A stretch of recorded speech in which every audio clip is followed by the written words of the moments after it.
जय माता रानी दोस्तों, मैं सीमा आप सभी का स्वागत करती हूँ आपके अपने चैनल राधा कृष्ण ऑफिशियल में। उम्मीद करती हूँ आप लोग बहुत अच्छे होंगे। तो ये बताने के लिए कमेंट बॉक्स में जय माता दी जरूर लिखिएगा।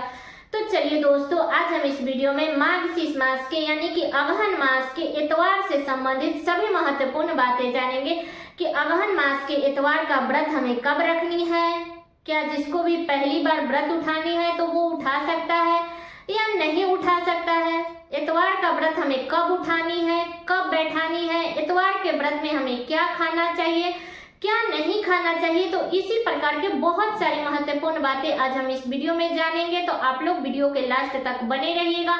इतवार के व्रत के पूजा से संबंधित सभी महत्वपूर्ण बातें आपको जानने को मिलेगा। तो चलिए वीडियो को शुरू करते हैं और जान लेते हैं सभी महत्वपूर्ण बातें। और अगर आप लोग मेरे चैनल पे नए आए हैं तो चैनल को सब्सक्राइब और वीडियो को लाइक जरूर कर दीजिएगा, क्योंकि आपके एक लाइक से मुझे बहुत ही हिम्मत और प्रेरणा और मोटिवेशन मिलता है, इसलिए वीडियो को लाइक तो जरूर ही कर दीजिएगा। तो चलिए वीडियो को शुरू करते हैं और जान लेते हैं सभी महत्वपूर्ण बातें। तो सबसे पहले बता दूं दोस्तों कि अगहन मास का जो इतवार है वो संतान के लिए या चर्म रोग से संबंधित कोई भी समस्या है तो उसके समाधान के लिए इस व्रत को किया जाता है। तो अगहन मास का इतवार अपने संतान के लिए, उनके लंबे आयु के लिए, सुख समृद्धि के लिए अगहन का इतवार किया जाता है। तो बता दूं कि बहुत सारे घरों में इस इतवार का व्रत सहता है और बहुत सारे घरों में नहीं सहता है। तो जिनके यहाँ अगर ये सहता है तो उन्हें इस इतवार का व्रत जरूर करनी चाहिए, क्योंकि हमारे यहाँ तो कहते हैं कि जो लोग भी छठ का व्रत करते हैं ना तो उन्हें अगहन का इतवार जरूर करनी चाहिए। बाकी आप अपने घर का नियम देख लीजिएगा, क्योंकि बहुत सारे घरों में ये सब इतवार का व्रत लोग नहीं करते हैं, ठीक है। तो आप अपने घर का नियम देख लीजिएगा। और बता दूं कि ये जो इतवार का व्रत है ना वो अगहन शुक्ल पक्ष से उठाया जाता है और बैसाख शुक्ल पक्ष में ही अगहन का इतवार बैठाया जाता है, ठीक है। तो जिनको भी अब की बार पहली बार इतवार उठाना है वो लोग उठा सकते हैं। तो बता दूं कि इतवार जो है एक 8 दिसंबर को पड़ा है और एक 15 दिसंबर को पड़ा है और दोनों ही इतवार का व्रत बड़े ही अच्छा है। तो आप लोग जिस दिन चाहे उस दिन आप लोग इतवार का व्रत कर सकते हैं, चाहे आप 8 दिसंबर को करें या 15 दिसंबर को करें। लेकिन बता दूं कि 15 दिसंबर को खरवास पड़ रहा है, तो बहुत सारे लोग बोल रहे हैं कि आगे वाला इतवार सही नहीं है, लेकिन ऐसा कुछ नहीं है, दोनों इतवार सही है। वो इतवार पूर्णिमा के दिन पड़ा है, जो 15 दिसंबर को पड़ा है वो पूर्णिमा के दिन पड़ा है। तो आप दोनों में से किसी भी दिन कर सकते हैं, लेकिन हमारे यहाँ 8 दिसंबर वाले ही इतवार का व्रत किया जाएगा, ठीक है। बता दूं कि इस व्रत में नहाए खाए का कोई नियम नहीं होता है कि हाँ इतवार के व्रत करने से पहले हमें नहाए खाए करनी है। तो इसमें नहाए खाए का कोई नियम नहीं है। आप लोग चाहे 8 दिसंबर को करें या 15 दिसंबर को करें, जिस भी दिन इतवार का व्रत कर रहे हैं उस दिन आपको सुबह में जल्दी उठना चाहिए और अपने घर के अच्छे से साफ सफाई करके इसके बाद में बाल धो करके स्नान कर लेनी चाहिए। इसके बाद इसमें लाल या पीला आप लोग वस्त्र धारण कर लीजिएगा।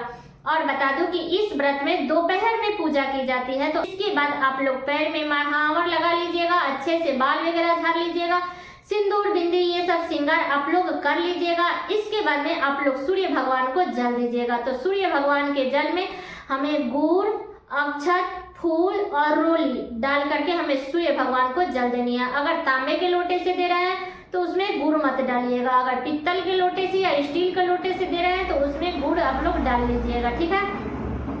तो ये बातें क्लियर होगा। और बता दूं कि इस दिन सूर्य भगवान को अर्घ दिया जाता है। तो हमारे यहाँ तो फल, मिठाई, पान, सुपारी इसी सब से अर्घ दिया जाता है। बाकी आप अपने घर का नियम देख लीजिएगा।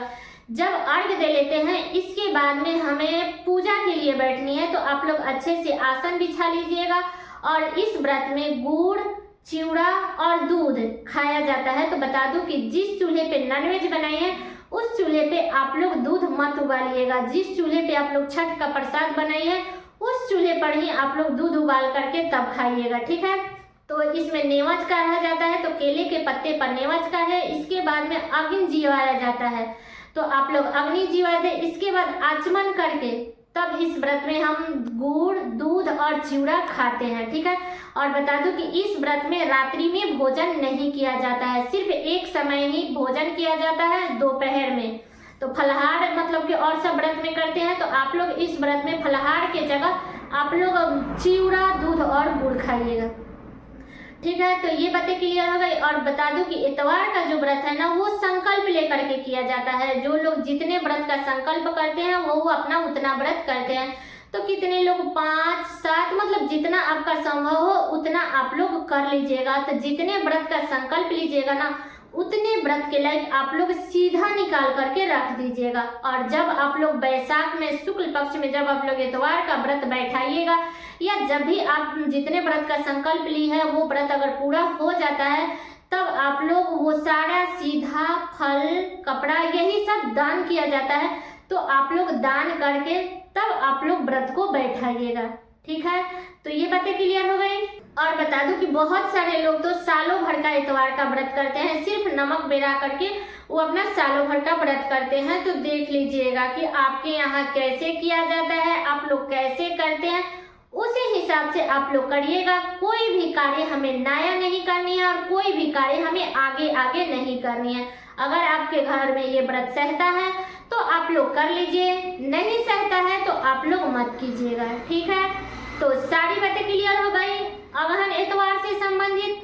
तो आप लोग दोनों इतवार में से किसी भी दिन कर सकते हैं, चाहे आप 8 दिसंबर को करें या 15 दिसंबर को करें। ठीक है, तो ये वीडियो मेरा यहीं तक का था। कैसा लगा ये वीडियो आप लोग कमेंट करके जरूर बताइएगा। चैनल पे नए हैं तो सब्सक्राइब कर लीजिएगा, बेल आइकन को प्रेस कर दीजिएगा, जिससे मेरे वीडियो का नए नोटिफिकेशन आप सभी के पास में सबसे पहले पहुंचे। और वीडियो को लाइक कर दीजिएगा, क्योंकि आपकी एक लाइक से मुझे बहुत ही मोटिवेशन मिलता है, इसलिए वीडियो को लाइक कर दीजिएगा। तो चलिए दोस्तों, मिलती हूँ अगले वीडियो में किसी नए वीडियो के साथ में।